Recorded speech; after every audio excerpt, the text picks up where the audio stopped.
that's sort of how I play life now, more like a video game. I think you just gave me my favorite metaphor for how to think about failure.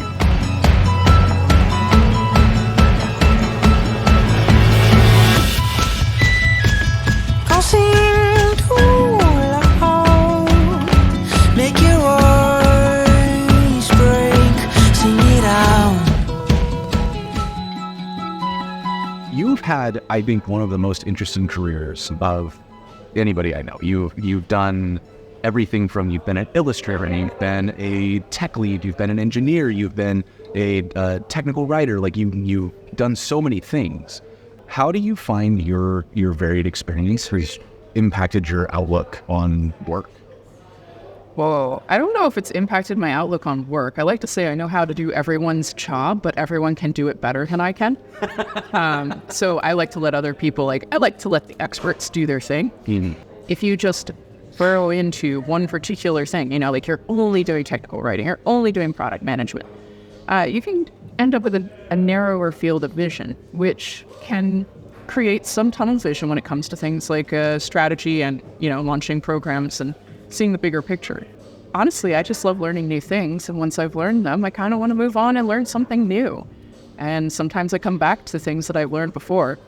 My red thread is that I like working on projects that have the ability to change people's lives.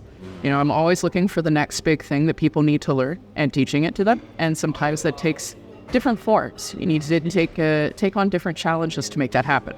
But that's the thing that guides me throughout my career. I actually used to be a cartoonist in my previous life. I have a really good ability to tell people a story. So I was a professional storyteller for about 10 years. Turns out communication is like the biggest force multiplier in your career.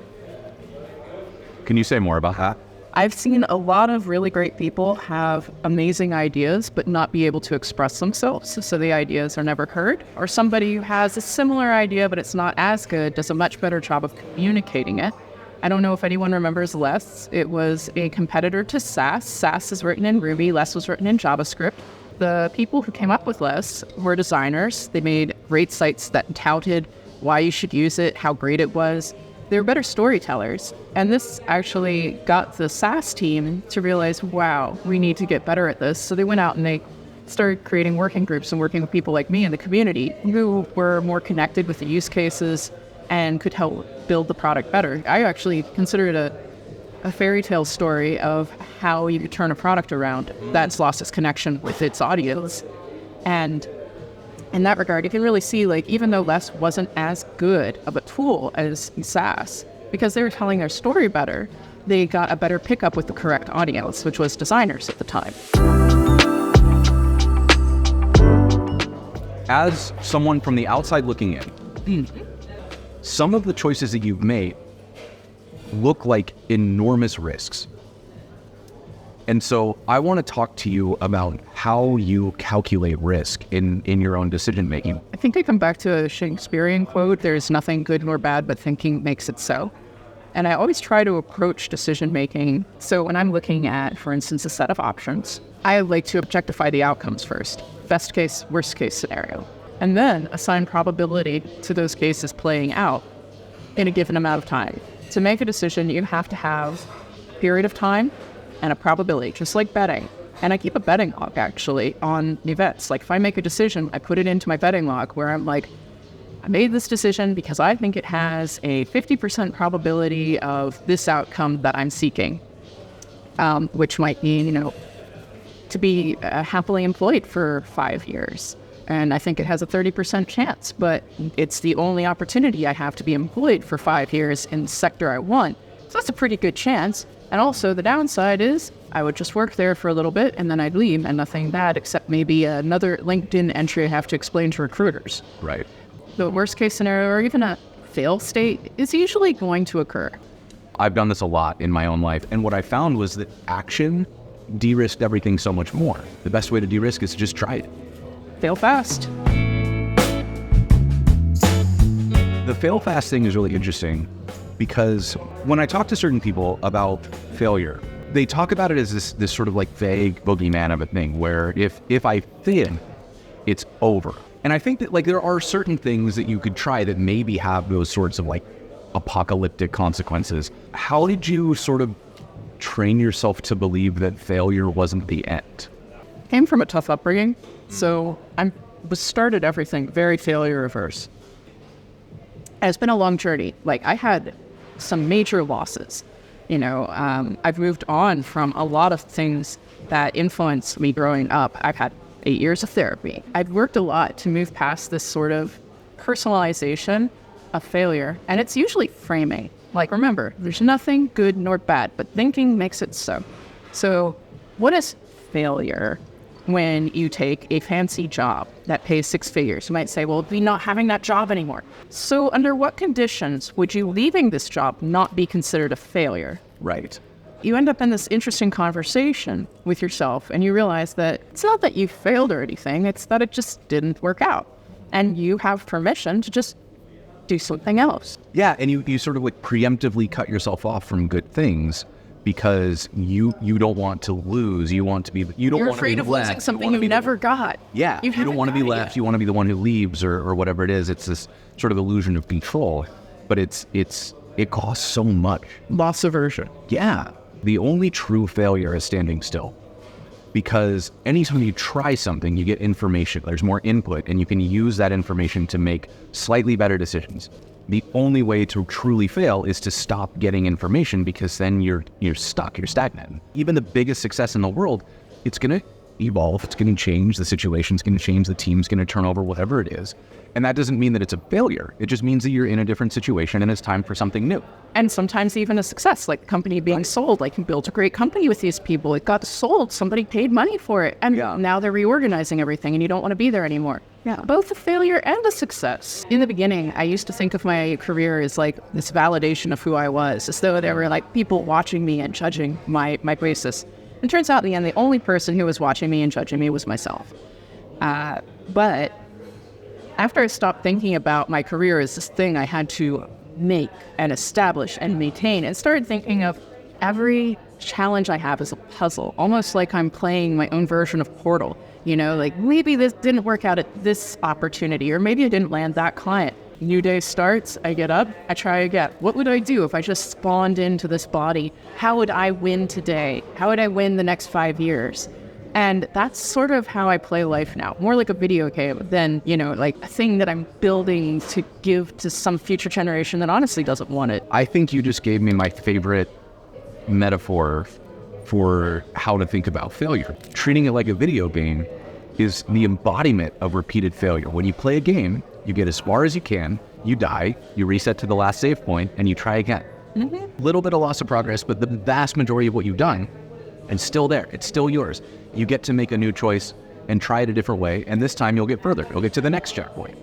I think that kind of gamer mentality, it will really serve you well. For me, I got laid off at AWS. The truth is, after that happened, I was like, what do I do now? Where was the last place that felt like home? Where was my last save point? Right. I was in London. I spent the pandemic here, and I had a lot of friends I'd been visiting, and every time I came here, it felt like home. I felt buoyant and light, and so I made it happen. Yeah. Back here, spawned in at my last save point. I'm writing a tech career survival guide. All the stuff that they don't put in the how to get a big tech job books. Yeah. And you've worked at AWS, you worked at Meta, and you've worked at smaller companies as well, right? I have. I used to work at small startups. I've worked at open source. You've sort of sampled all the different flavors of tech career. Yep. And no matter where you go, it's the same patterns, repeated over and over. But I have learned a lot, and I've fallen on my face a lot to learn that, because you got to fail to learn. Yeah.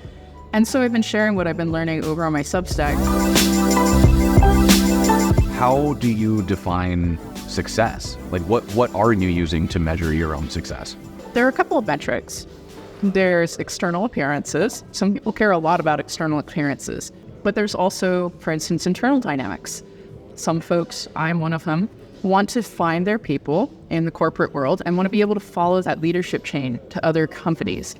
This is like the flying goose formation. You'll notice, for instance, Sarah Drasner works with a lot of people that she's worked with in the past. And those people love her and they follow her to different companies. And you're like, oh, Sarah Drasser needs help. You have my sword. And that is one of my actual measures of success is like, am I a part of a big goose team, flying bee?